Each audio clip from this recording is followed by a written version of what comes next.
chào mừng quý vị khán giả đến với phần 2 của chương trình Câu chuyện kinh doanh với khách mời của chúng ta là ông Lawrence, Tổng Giám đốc của Công ty Trách nhiệm hữu hạn Bảo hiểm Nhân thọ Great Eastern Việt Nam. Và trước khi tiếp tục câu chuyện về thị trường bảo hiểm nhân thọ tại Việt Nam, mời quý vị cùng chúng tôi theo dõi một đoạn phóng sự ngắn ghi nhận những chuyển biến trong thời gian gần đây của ngành này.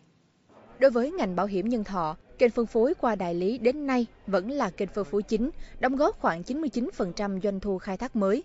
Đáng chú ý là sau một giai đoạn phát triển nóng về số lượng đại lý, trong thời gian gần đây, các doanh nghiệp đã chú trọng đến chất lượng và tính chuyên nghiệp của nghề đại lý bảo hiểm. Cuối năm 2004, toàn thị trường có gần 100.000 đại lý hoạt động, thì đến cuối năm 2007, con số này chỉ là gần 70.000 đại lý hoạt động. Nhằm nâng cao năng lực tài chính của các doanh nghiệp, Bộ Tài chính đã có quy định nâng mức vốn pháp định của doanh nghiệp bảo hiểm nhân thọ từ 400 tỷ lên 600 tỷ đồng. Đối với các doanh nghiệp được phép triển khai bảo hiểm liên kết đơn, thì yêu cầu về mức vốn điều lệ đã góp phải cao hơn mức vốn pháp định từ 200 tỷ đồng trở lên.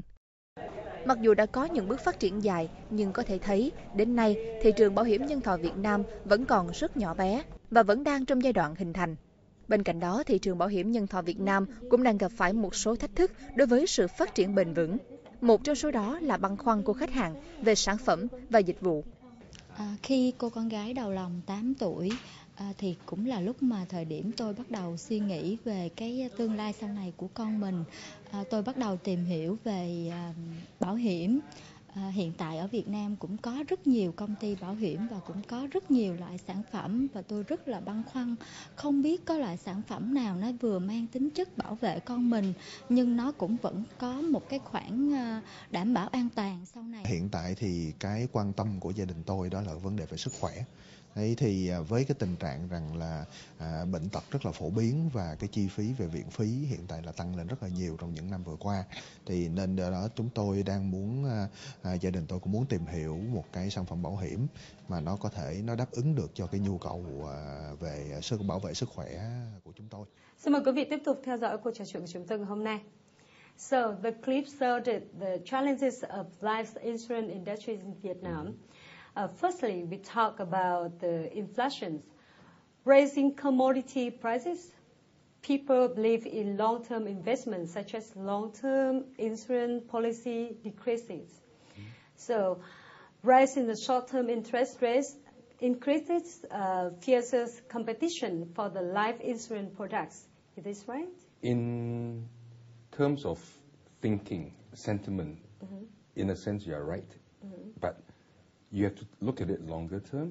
It is because of rising inflation, because of rising commodity prices, that life insurance becomes important, or the part of life insurance that covers long-term savings becomes important. Let me give you a different analogy. If you talk about people would rather put money in the bank, right? Let me give you an example. Okay. If today you take a tin can and you seal it up such that it cannot be opened, and you cut a hole at the top, and you put in 100,000 dong every day, and next to it, on your dressing table, you have a big bowl, and you leave 100,000 dong on it. Okay. After 1 year, where do you think you have more money?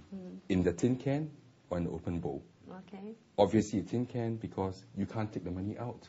Whereas an open bowl, every time you would like to buy something, you look at the bowl and say, okay, I'll take some money out. Okay. Next day I can put back, but most people never put back more than what they take out. Yeah, right. So with life insurance, the fact is that long term, you will have the money down there because it is a disciplined, regular way of savings. Okay. So there's challenges, but at the same time, once you talk to people and they understand the importance of life insurance, they will then realize that, yes, I should look at a life insurance policy rather than leaving the money in the bank or somewhere else where it's like an open bowl, it's too easy to take up. Coming back to the distribution channel that we have seen from the reported, decrease the numbers of agents, but increase in the quality and professionalism of agents following the current chain. It is also one of the challenges? At Great Eastern, it's actually different because we've been in this market for 4 years only, but we've been growing very strongly.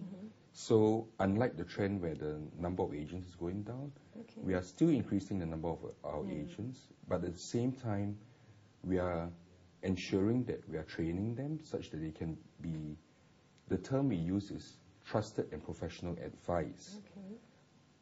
Great Eastern is a 104-year-old company. We are the largest life insurer in Singapore and Malaysia. And we've gotten that way only because we have a established system of training and developing our insurance advisors.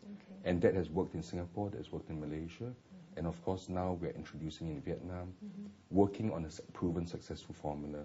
So that's how we are growing our agents. And we believe that agents is the primary way forward, especially since we've done our market research.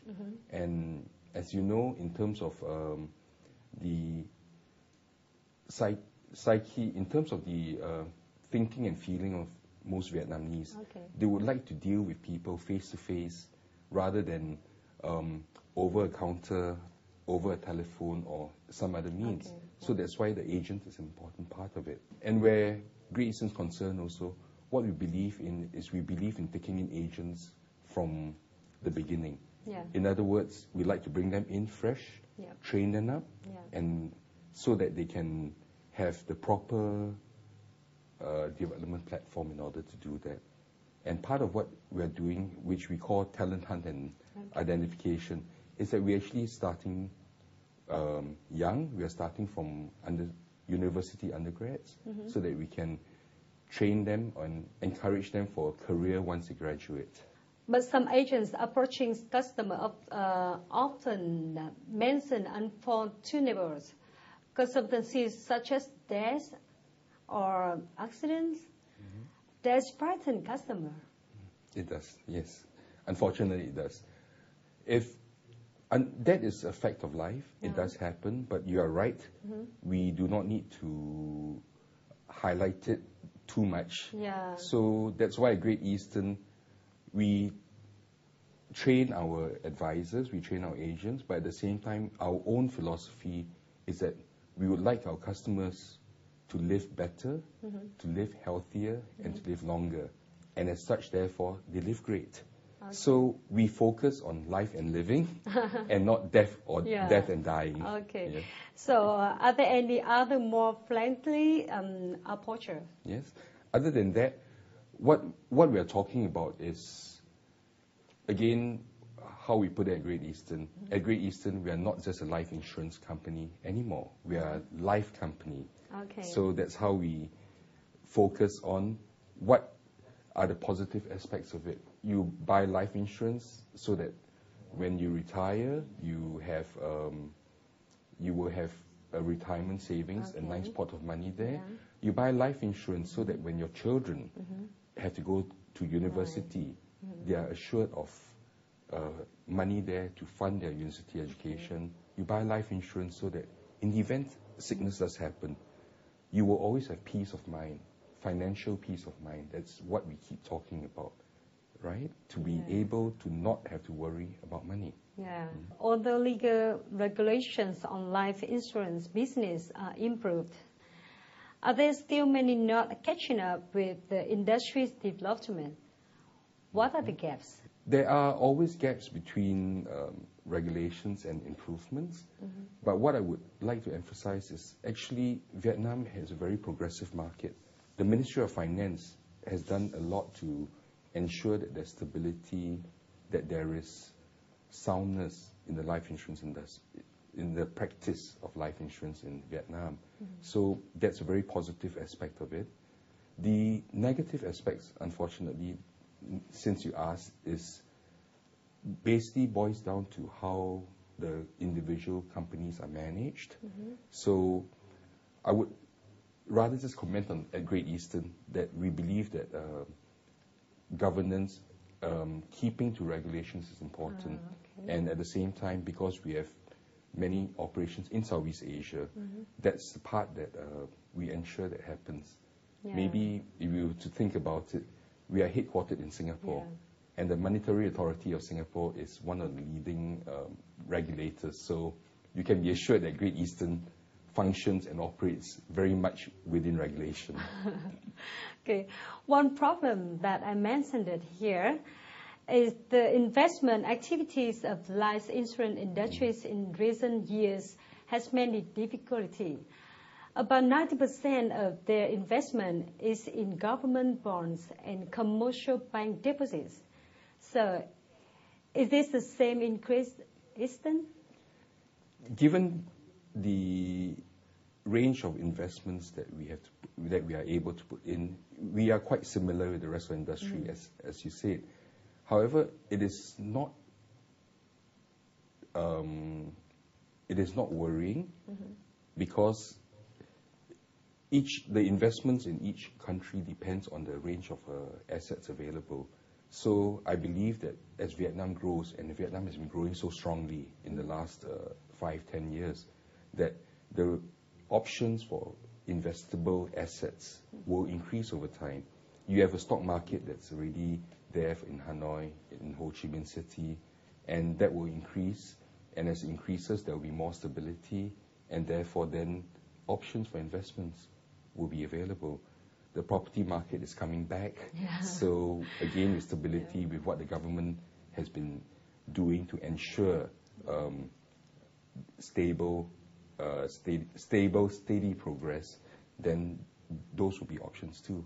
So it's true, that it's more government bonds and commercial bank deposits.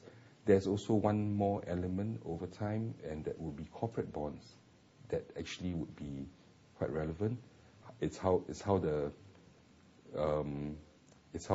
company owners will want to move forward and with the participation of the government. Vâng, quý vị vừa cùng chúng tôi điểm qua một vài thách thức trong ngành bảo hiểm nhân thọ tại Việt Nam. Sau ít phút giải lao, chúng ta sẽ tiếp tục phần cuối của chương trình với những trao đổi xoay quanh triển vọng của ngành này trong tương lai.